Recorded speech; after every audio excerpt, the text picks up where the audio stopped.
Welcome to video lecture F3. This one is on the characteristic equation of a matrix. I'll be your docent, Tom Roby, and here's the objective. We want to understand how to use the characteristic equation, the determinant of A minus lambda I, of a matrix to compute its eigenvalues. So we already know how to compute eigenvectors given the eigenvalues, but we don't know how to compute eigenvalues. And the characteristic equation is a way that lets us do that in a very hands-on, direct way. It's actually, to be honest, not the way that a computer algebra system or MATLAB or anything like that would compute things for you, but for conceptual purposes, for understanding what's going on with these things, it's really quite useful, and also for theoretical purposes. So here's the main theorem that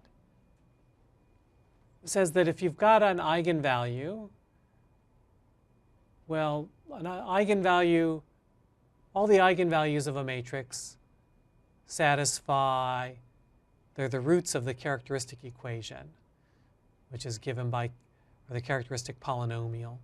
The chi of lambda is equal to the determinant of A minus lambda I. Okay? So I'll give you some examples of this in a minute, but it's really easy to understand what's going on. Saying that AX equals lambda x has a non-zero x that solves it, as we saw before, is the same thing as saying that A minus lambda I times x equals 0, so the null space of A minus lambda I is non-trivial. But for a square matrix, saying that the null space is non-trivial is equivalent to saying that this matrix is not invertible. And we know by the invertible matrix theorem that that's true if and only if this determinant is equal to 0. So the only lambdas where the determinant of A minus lambda I is 0 are those are the only things that can be eigenvalues, and vice versa. So eigenvalues are just the roots of this characteristic polynomial. And let's look at an example. So suppose that B is 1, 2, 5, 4. Then it has chi of lambda should be the determinant of B minus lambda. So I just put minus lambda in all the diagonal entries. And I take the determinant. Trust me on the algebra that if you multiply 1 minus lambda times 4 minus lambda, you get a product of two binomials you have to expand. But then you subtract off 10 from that, and you end up getting lambda squared minus 5 lambda minus 6. And that you can factor as lambda minus 6 times lambda plus 1. So that means that there are two eigenvalues, one corresponding to 6 and one corresponding to 1. So now that we've got the eigenvalues, let me just remind you how you get the eigenvectors. So let's just do the complete thing here. So if lambda is equal to 6, then what am I looking at? Well, so B minus 6 times the identity is equal to, so now I subtract 6 from each of those guys, and I get negative, for each diagonal entry, I get negative 5, 2, and I get 5, negative 2. Now, especially in the 2 by 2 case, you're always going to get one row as a multiple of the other because that's the only way it cannot be full rank. And so this matrix by row reduction is the same as, well, I'll just make this a 5 minus 2 and 0, 0. Okay? So that means that the null space of this must have vectors that satisfy 5x1 equals 2x2. So that means that, for example, a vector that would work is if I have a 2 here and a 5 there, right? Because then 5 times 2 is the same as 2 times 5. But what's really satisfying is now let's check it, right? Checking is always important in mathematics, and so is having pens that write. So if I want to check this, what do I do? Well, I just take the original matrix, 1, 2, 5, 4, and I multiply it times 2, 5, and I see what output do I get. And so the output is 2 plus 5 times 2 is 12, and then 5 times 2 plus 4 times 5, so that's 30. So I get 12, 30, and the main point is that this is actually equal to 6 times 2, 5. Okay? So the matrix times 2, 5 gave me 6 times 2, 5. I'll just write it again here in case you couldn't see it. Okay, so that's good. That means that 2, 5 is an eigenvector corresponding to 6 as advertised. And so now what's the other one? Well, we've got -1, right? So now if we look at b minus minus I is the same thing as b plus I. So if we look at b plus I, that's equal to, so I'm just adding 1 on the diagonal, I end up with 2, 2, 5, 5. And that row reduces to 1, 1, 0, 0. Now once I've row reduced to 1, 1, 0, 0, that means that x1 and x2 have to be negatives. So that implies that my eigenvector x should be 1, -1, just anything. And it's actually the span of this vector. It can be any multiple of that vector. And so now if you go back and check what happens when you multiply 1, 2, 5, 4 times 1, -1,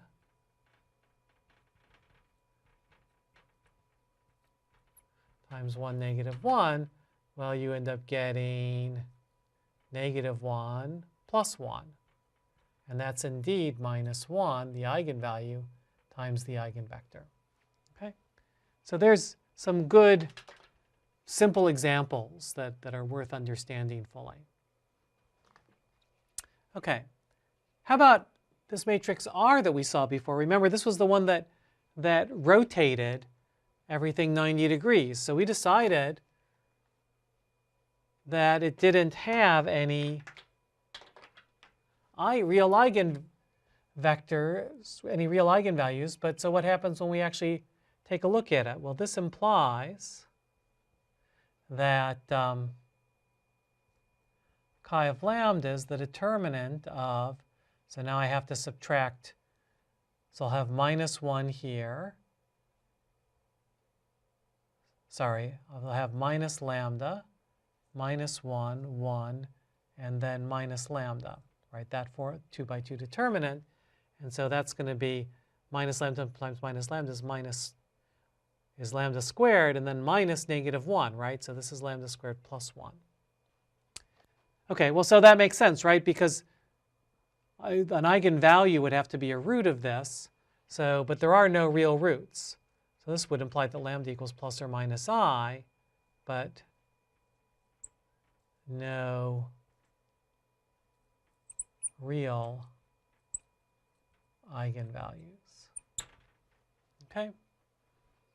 And this is what happens in general for rotations that don't fix any non-zero vectors. All right, so finally, let's go back to this example that we did before, the first 3 by 3 example in the original lecture on eigenvalues and eigenvectors. So if A is this matrix, then doing the same kind of thing, I subtract, I put a 2 minus lambda, 1 minus lambda, 4 minus lambda on the diagonal, and I compute the 3 by 3 determinant. I end up with this output. I didn't actually do that computation. I gave it to Sage to do. Now notice, one thing that's interesting is that here we get a lambda squared. This is sort of a technicality, but we get a lambda squared. The leading term here is positive. But here the leading term is negative. And all that is an artifact of the fact that we've got 3 factors here, 2 minus lambda, 1 minus lambda, 4 minus lambda. So if you've got n is odd, then you'll always have a negative term in front of it. Minus lambda to the n is the first term. And if n is even, you'll always have a lambda to the n as the first term. It's not really important because mostly you're just using it to find the roots, and so you could multiply through by -1 anyway. And some other textbooks might define it to be the determinant of lambda I minus a instead of a minus lambda I, which means that you always get a positive leading coefficient, but it's a little less natural with the original definition of eigenvalue-eigenvector pairs, which is probably why many textbooks do it this way. Okay, so notice I get this cubic polynomial, and then if I ask my favorite software algebra package to factor it, I'll get 3 minus lambda times lambda squared minus 4 lambda plus 13. Because if it's factoring over the real numbers, this can't be factored any further. So what we have here is a 3 by 3 matrix, which has an eigenvector that we computed last time. So I'll remind you what that was. We decided that a minus 3i was this, which gave us that any vector in the span of -3, -1, 1 was an eigenvector. So for vectors, so if you look at that vector, you know, pointing out in 3 space somewhere, when you apply this matrix, anything along that direction is just going to be stretched by a factor of 3. But for the plane perpendicular to that, there's going to be some kind of a rotation going on given by these complex eigenvalues. So we know it's a rotation because it doesn't have any fixed points, because it doesn't have any non-zero fixed points. So that's the geometry of what's going on. And so both of these things are going on simultaneously with this linear transformation. You know, this linear transformation, if we look at it with the right kind of basis, so if we use, in fact, the basis will be these eigenvectors we've computed. With respect to that basis, B is just a matrix that's really easy to understand. There's one basis vector in which direction it stretches things by a factor of 6, and another one in which it doesn't stretch them at all, but it multiplies by -1.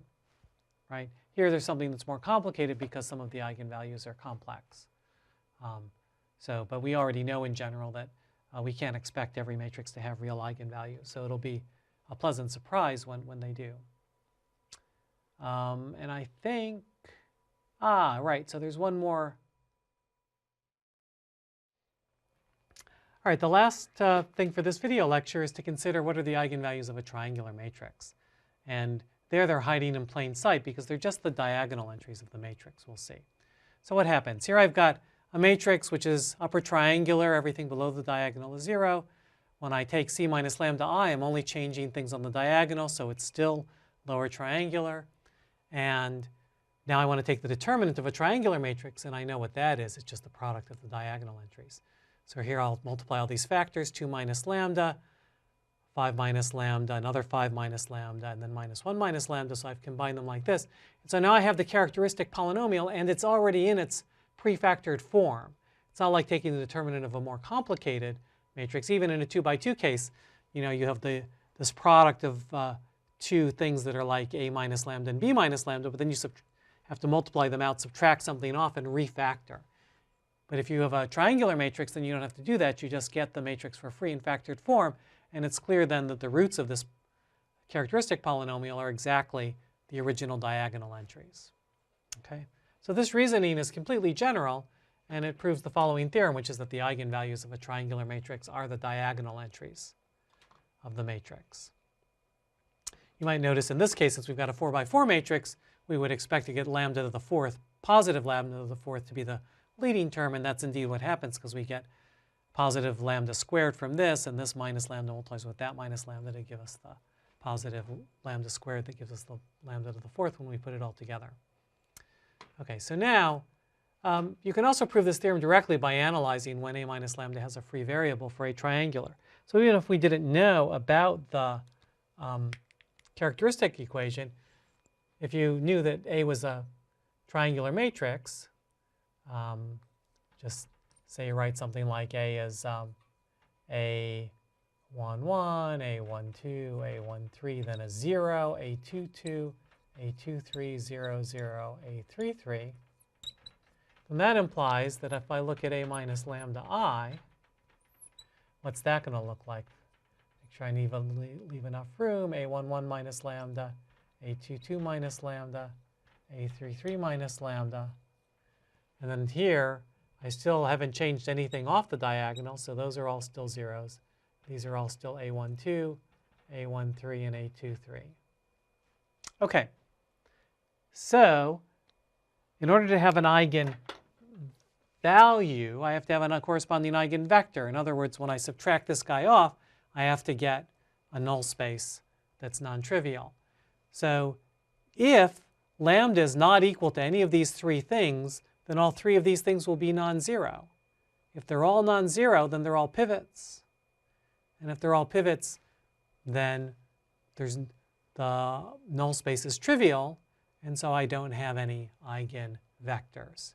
So for pen that writes, for a lambda not equal to A11, A22, or A33, we get a